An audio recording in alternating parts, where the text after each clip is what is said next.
Something strange is happening at Ferrari. While the team keeps a smile for the cameras, the reality behind the garage doors is far more tense. The problems aren't just about race pace or bad weekends. There's something deeper, something spreading within the walls of strategy calls are backfiring, technical upgrades are either missing or delayed, and now, tensions are beginning to show between the team's leadership and its newest star, Lewis Hamilton. At the recent Grand Prix, Hamilton said just enough to make people listen and left enough unsaid to make them worry. His post-race remarks weren't just about setup issues. He spoke carefully, suggesting that changes were needed not in the car, but in the way things are being run. It wasn't the usual frustration over lap times. It was more like a message, as if he was holding back something much bigger. Meanwhile, Ferrari's latest technical package did offer some gains, but it's not enough. Their rivals are improving every weekend. Red Bull, McLaren, and Mercedes are all pushing ahead with fresh components almost every race. Ferrari, on the other hand, has stalled. There are murmurs that Hamilton pushed for rear suspension improvements back in Shanghai, and yet, the upgrade is still missing. Fred Vasseur, the team principal, is under increasing scrutiny. Officially, the organization stands by him. Hamilton even mentioned that Fred was the key reason he joined the team, but not everyone is convinced. The Italian press is already questioning the leadership's direction. Behind the scenes, it seems the pressure is mounting, and not just on the track. Ferrari's internal structure appears to be shifting, slowly and silently. Fred Vasseur was brought in to sort out Ferrari's chaos, but it feels like he's been handed the tools without any real support. The confusion isn't just about what's happening on the racetrack, it's the silence from those at the very top that's raising eyebrows. Everyone can see the missteps, but no one from Ferrari's senior leadership seems willing to speak, and when the people in charge go quiet, the problems only grow louder. During one of the races, the marshals chanted something that caught everyone's attention, a small moment that somehow reflected the bigger mess. In the garage, the tension is no longer hidden. Hamilton, despite being new to the team, is already sounding like someone trying to pull things together. But it's hard to do that when the direction from above feels uncertain. Even Hamilton's calm comments carried weight. He didn't mention the car's power or grip. He spoke about the need for bigger changes. "I wish I could tell you what is happening," he said, which was more revealing than any technical breakdown.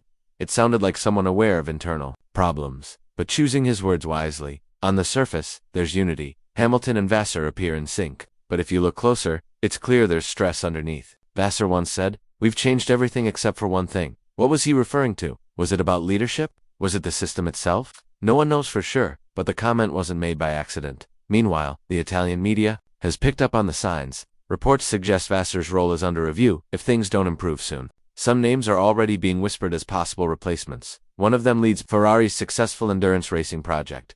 These aren't wild rumors. They're calculated leaks meant to test the waters. While Vasseur brushes off these rumors as background noise, even he has admitted that this kind of speculation affects the atmosphere within the team. And if the actual issues are coming from higher up, as many believe, then Fred might not be failing. He might just be the only one trying to call attention to what's wrong.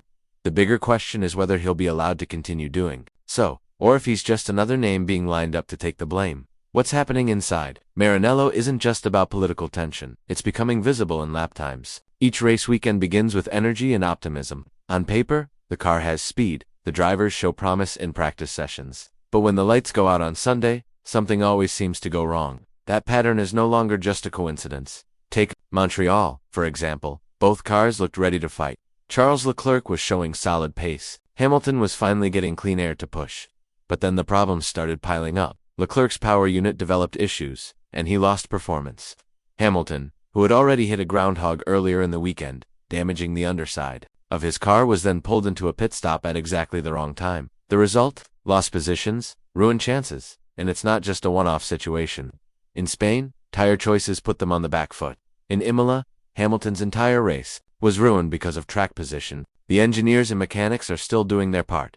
In fact, Ferrari had the fastest pit stop in Canada. So when the basics are being executed well, but the bigger picture keeps failing, it's clear the fault lies higher in the structure. It's not speed that's missing, it's direction. And without that, even the best car and top drivers won't bring home results. This isn't just about racecraft anymore. Ferrari appears to be operating without a clear path forward. Every time a miscalculation happens on Sunday, it's not just a lost opportunity, it's another red flag, pointing towards something more serious within the team. While other top teams like Red Bull, McLaren, and Mercedes are consistently bringing updates to each race, Ferrari seems to be standing still. One of the most awaited changes, a rear suspension improvement that Hamilton reportedly pushed for back in Shanghai, is still nowhere in sight. That delay is costing them ground as their rivals move ahead with fresh upgrades nearly every week. Both Hamilton and Leclerc are growing restless. Their talent isn't being backed by the tools they need to compete. In Montreal, after another weekend filled with missed chances, Hamilton didn't hold back. He said, "I don't know why we haven't brought them, but if you pay attention, that didn't sound like confusion. It sounded like someone biting their tongue, as if he knows the real reason but isn't ready or allowed to share it publicly." That single sentence wasn't just an observation. It hinted at internal obstacles that go far beyond logistics or timing. It felt like a quiet alarm about decision-making problems inside Ferrari's development team, perhaps even political disagreements, or resistance to change from people in key positions.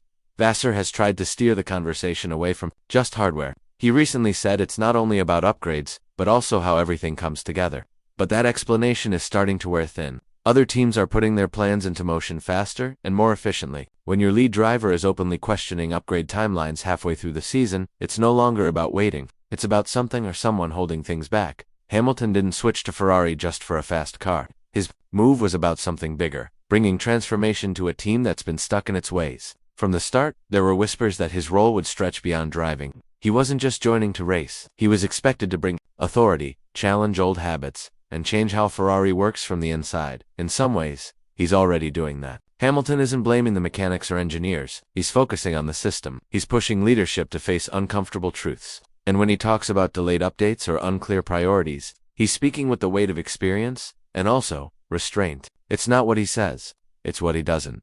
Now, the key question is whether Ferrari's leadership is actually listening. Because no matter how strong a driver is, real change can't happen if the structure above resists it.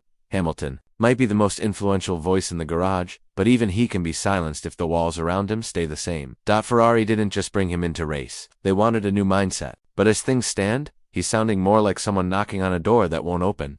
Over the next few weeks, that could all come to a head. Austria is coming up, a track that rewards sharp decision-making and smooth teamwork. Ironically, those are the exact areas where Ferrari has stumbled the most. And then comes Silverstone, Hamilton's home race, and possibly the moment everything comes into focus. That weekend could prove whether Ferrari has turned a corner, or if the problems are about to get worse. If the team continues to miss chances, or if leadership fails to show direction, the consequences won't just be seen in the standings. They could be felt in the structure of Ferrari itself. Expectations are rising, pressure is building, and if nothing changes fast, people might start looking not just at the team boss, but at who's pulling the strings behind him. So now, the spotlight is on. Can Fred Vasseur weather the heat? Will Hamilton get the support he was promised? Or is this just the beginning of another storm inside the red walls of Maranello?